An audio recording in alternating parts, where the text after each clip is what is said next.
Uses of isotopes. अस्सलाम वालेकुम dear students, उम्मीद है कि आप खैरियत से होंगे।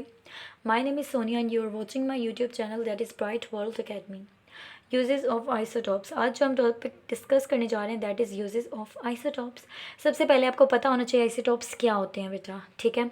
मैं आपको बताती हूँ, ऐसे एलिमेंट, ठीक है, ऐसे एटम के एलिमेंट जिनका प्रोटॉन नंबर सेम हो, यानी कि उनका एटॉमिक नंबर सेम हो लेकिन उनका मास नंबर डिफरेंट हो, यानी कि न्यूट्रॉन नंबर डिफरेंट हो, उन एलिमेंट को हम कहते हैं आइसोटॉप्स।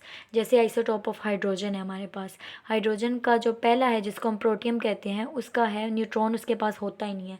सेकंड हाइड्रोजन जो होता है, ठीक है, जिसको हम ड्यूट्रियम कहते हैं, उसके पास एक न्यूट्रॉन होता है, सॉरी, ठीक है। और जो थर्ड वाला होता है उसको हम कहते हैं ट्रीटियम, और उसके पास 2 न्यूट्रॉन्स होते हैं।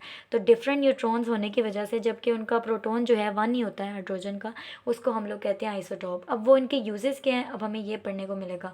रेडियो एक्टिव आयोडीन 131 जो है, ये डायग्नोसिस में यूज़ होती है थायराइड प्रॉब्लम्स की। जो हमें थायराइड की प्रॉब्लम होती हैं, जिससे हम जो है वो थायराइड हार्मोन्स जो हैं वो रिलीज़ नहीं हो रहे होते हैं, ठीक है। थायराइड ग्लैंड बन जाते हैं, ठीक है, जो हमारे गले में बनता है, आपने ऑब्जर्व भी किया होगा, जो बहुत फूल सा जाता है, उसको हम कहते हैं थायराइड ग्लैंड, ठीक है। और जो हार्मोन जो हैं वहाँ पे रिलीज़ नहीं होते, जिसकी वजह से थायरॉक्सिन की प्रॉब्लम हो जाती हैं, ठीक है ना। तो उसको इनको जो है ना, ये रेडियो एक्टिव आयोडीन 131 हम लोग आइसोटॉप यूज़ करते हैं, ठीक है। ये डायग्नोज करता है उस थायराइड की प्रॉब्लम को। क्लियर हो गया। इसी तरह नेक्स्ट है हमारे पास सोडियम 24, ये भी यूज़ किया जाता है as a trace the flow of blood and detect the possible constrictions और obstructions in the circulatory system, ठीक है। सर्कुलेटरी सिस्टम में जितनी भी पॉसिबल कंस्ट्रिक्शंस या फिर ऑब्स्ट्रक्शंस प्रॉब्लम्स होती हैं, उनको इसको सोडियम 24 एज एन आइसोटॉप को यूज़ करके उनको डिटेक्ट किया जा सकता है। इसी तरह जो हमारे पास आयोडीन जो है ना 131-23 जो है, इसको यूज़ किया जाता है टू इमेज द ब्रेन, ठीक है। ब्रेन की इमेज करने के लिए जो है आयोडीन 123 को यूज़ किया जाता है। सिमिलरली कोबाल्ट 60 को यूज़ किया जाता है to irradiate the cancer cells in hope of killing और श्रिंकिंग द ट्यूमर, ठीक है। ट्यूमर हो जाता है कैंसरस सेल की वजह से, कैंसरस क्या होती है, एबनॉर्मल जो सेल डिवीजन हो जाती है, ठीक है। तो उनको जो है किल करने के लिए, ट्यूमर सेल को श्रिंक करने के लिए कोबाल्ट 60 आइसोटोप का यूज़ किया जाता है। इसी तरह कार्बन 14 को यूज़ किया जाता है to trace the path of carbon in photosynthesis, ताकि जो कार्बन का पाथ है फोटोसिंथेसिस के नतीजे में उसको ट्रेस किया जा सके।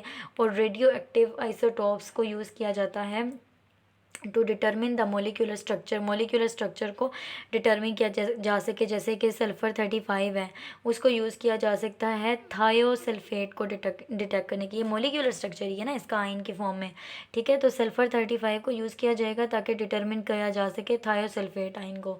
इसी तरह रेडियो एक्टिव आइसोटोप्स हैं, इनको यूज़ किया जाता है स्टडी करने के लिए डिफरेंट केमिकल रिएक्शंस को। इसी तरह रेडियो एक्टिव आइसोटोप्स को यूज़ किया जाता है टू डेट रॉक्स, ये जो रॉक्स होती हैं चट्टानों में, ठीक है ना, सॉइल्स वगैरह, और ये ऑब्जेक्ट्स और डिफरेंट जो ममीज़ वगैरह होती हैं, इनकी जो डेट्स यानी कि मालूम करने के लिए ये कितनी पुरानी है, ठीक है, कि इनकी डेट मालूम करने के लिए कि ये कोई मम्मी है, जल गई है, कैसी है, कितनी पुरानी है। तो इसी तरह रेडियो एक्टिव आइसोटॉप को यूज़ किया जाता है।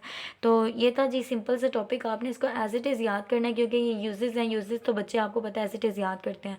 तो मेन टॉपिक जो है वो आइसोटॉप है, वो आपने उम्मीद है अगर नहीं देखा तो आप वो उसको देख लीजिएगा। तो चलें, आपको समझ आ गया होगा। नेक्स्ट लेक्चर के लिए अपना ख्याल रखिएगा। अल्लाह हाफ़िज़।